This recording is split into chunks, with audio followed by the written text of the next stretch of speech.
先来看这个新北市幼稚园爆发着饲药的案件，伫学童的体内验出着苯巴比妥这种的成分，引发着社会关注。所以高雄市政府就主动来稽查，针对全高雄市2702间的病院、诊所甲药房扩大来清查。结果，伫145间有使用这种药的医疗院所当中，发现有4个医师用药无适当，涉嫌违反着医师法甲管制药品的管理条例，互命令停业1个月到6个月，而且罚款11万到33万。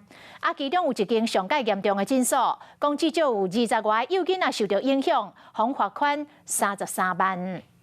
初步清查有4名医师有不当用药的这个情况。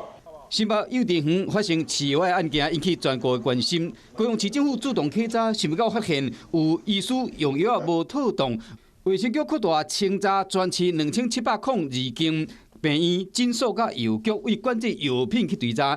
伫145间有苯巴比妥的医疗院所中，发现有4个医生有用药无妥当的情形，受到影响的包括还未满18岁囡仔，其中有还未2岁囡仔。被分别强制停业1个月到半年，并且罚11万到33万不等的罚金。情节最严重的状况，依据《医师法》第108条，处以新台币15万的罚款，也依据这个管制药品管理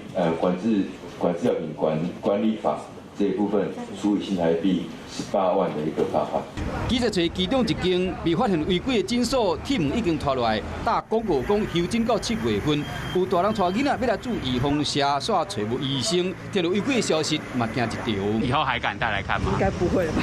人家给我们办，我们给他看之后，我觉得很安心啊。不然我不会说我现在已经是阿嬷了，我还带我的孙女来。被认定用药无妥当，医师马化冤枉。苯巴比妥防止抽筋，这是文献报告，教科书上也是说，我们要去申诉。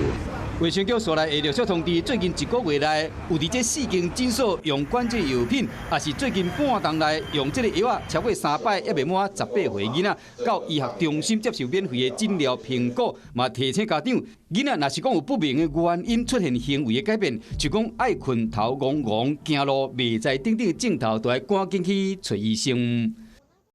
大家好，我是林依文。想要掌握多元的新闻资讯，当然也包括体坛动态，就要锁定华视新闻频道，还有订阅华视的 YouTube 频道，按赞、订阅、开启小铃铛。